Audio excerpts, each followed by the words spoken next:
Halo Sobat Antioquia, kita kembali dalam Asuransi Jiwa Antioquia.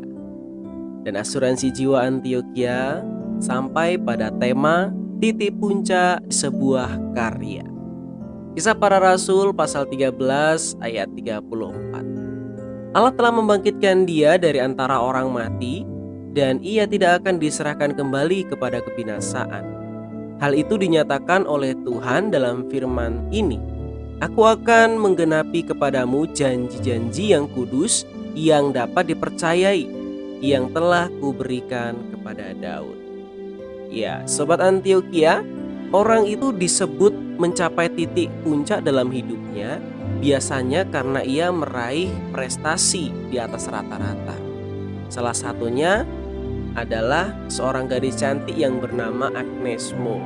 Nah, kalau Sobat Antioquia mendengar ini, pasti nggak asing. Dia berkarya dari usia 6 tahun sebagai penyanyi cilik. Dan saat ini dia terkenal bukan hanya di Indonesia, bahkan sampai go internasional. Wow, luar biasa.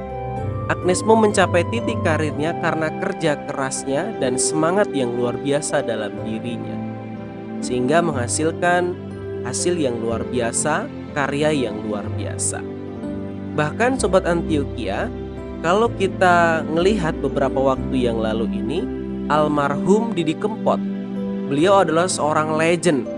Bahkan dia juga dijuluki sebagai The Father of Broken Heart. Dia mencapai karirnya hingga ujung hidupnya. Banyak orang yang memuja-mujanya, banyak orang yang mengapresiasinya karena karyanya yang luar biasa. Bagaimana dengan Sobat Antioquia? Hal apa yang membawa Sobat Antioquia sampai pada titik puncak karir Sobat Antioquia? Atau saat ini sedang dalam proses menuju titik puncak karir Sobat Antioquia? Entah itu dalam pekerjaan, dalam kuliah, atau karir bisnis, atau apapun itu. Tetapi teruslah berjuang dan menjaga semangat untuk kerja keras itu sendiri. Sobat Antioquia, proses mencapai titik puncak dalam sebuah karir harus didasari dengan ketekunan, kesetiaan, dan kerja keras. Dan yang tidak kalah pentingnya nih adalah melibatkan Tuhan dalam proses itu. Berbeda halnya dengan Agnes Mo dan Didi Kempot, atau siapapun yang mencapai titik puncaknya dengan sebuah kesenangan dan kebanggaan karena apresiasi dari orang-orang sekitar. Yesus mencapai titik kulminasi atau puncak sejarah hidupnya justru karena ia disalibkan. Suatu hukuman yang mengerikan. Ia bagai penjahat yang besar yang ditolak kehadirannya. Padahal ia tengah menggenapi rencana agung Allah bagi manusia. Mengapa Yesus ditolak? Karena orang Yahudi tidak mengenal Yesus ketika dia datang. Mereka tengah menanti seorang Mesias politik yang akan melepaskan mereka dari penindasan bangsa Romawi. Mereka membayangkan bahwa orang itu adalah tentara yang terlatih, gagah perkasa, atau negarawan ulung. Ia tentu datang dari keluarga terpandang dan berpengaruh di dalam masyarakat. Namun Yesus tidak memiliki semua itu. Tentu saja mereka tidak mengenal dia dan bahkan menolak dia. Lalu apakah mereka dapat disalahkan karena tidak mengenal Yesus? Ya, karena seharusnya mereka mengenal dia melalui nubuatan para nabi yang disampaikan kepada mereka setiap hari Sabtu. Karena mereka belajar tentang hukum Taurat. Oleh karenanya, agar para pendengarnya tidak mengulangi kesalahan yang sama, Paulus menuliskan bahwa tawaran pengampunan dari Allah dan pembenaran bagi orang yang percaya kepada Yesus, tawaran itu bukan hanya berlaku untuk bangsa yang disebut bangsa pilihan saja, melainkan juga terbuka untuk semua orang. Terbukti bahwa bangsa-bangsa lain menyambut gembira hal ini dan mereka kemudian bertobat.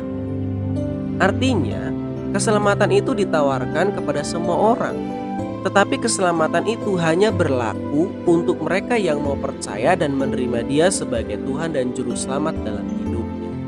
Namun Sobat Antioquia, berita bahwa bangsa lain berhak juga atas keselamatan membuat orang-orang Yahudi itu merasa kehilangan hak utama sebagai orang pilihan. Bagi mereka tak ada kesetaraan di hadapan Allah. Yahudilah yang utama. Amat disayangkan karena perasaan bahwa mereka umat pilihan dan merasa paling benar pun sering ada di antara kita. Karena merasa paling benar dan paling tahu mengenai firman Tuhan, akibatnya tidak mau mendengar orang lain ketika menyampaikan kebenaran firman, dan kecenderungannya sedikit meremehkan karena tahu akan kebenaran, atau lebih buruk lagi tidak mau mendengarkan karena merasa sudah tahu kebenaran, atau bisa jadi juga tidak menghargai kebenaran itu sendiri. Udah tahu kok firman Tuhan ini, ya sudahlah. Namun aplikasinya tidak mencerminkan dia memahami dengan benar kebenaran itu. Sungguh disayangkan. Sobat Antioquia, titik puncak dari sebuah karya sebagai pengikut Yesus adalah pemberitaan Injil. Jangan sampai kita hanya fokus kepada apa yang kita anggap sudah memahami kebenaran, tetapi tidak melakukan kebenaran itu. Sama halnya kita seperti orang yang sudah tahu bahwa corona itu berbahaya, tetapi kemana-mana tidak mengikuti protokol kesehatan. Itu sama saja seperti orang yang bodoh. Tetapi berfokuslah kepada kebenaran Injil yang kita terima dan hidup di dalam kebenaran Injil itu sendiri, sehingga orang lain mengerti bahwa engkau adalah pengikut Yesus. Bersaksilah buat mereka, baik melalui kesaksian penuturan Injil atau kesaksian hidup perilakumu bagi orang-orang yang tidak percaya Yesus. Sehingga ketika mereka melihat hidupmu, mereka percaya kepada Yesus. Mari kita berdoa dengan iman dan meminta Roh Kudus memeteraikan firman hari ini menjadi rema dalam kehidupan kita, dan terus menjaga jiwa kita untuk selalu setia kepada Allah. Tuhan Yesus memberkati.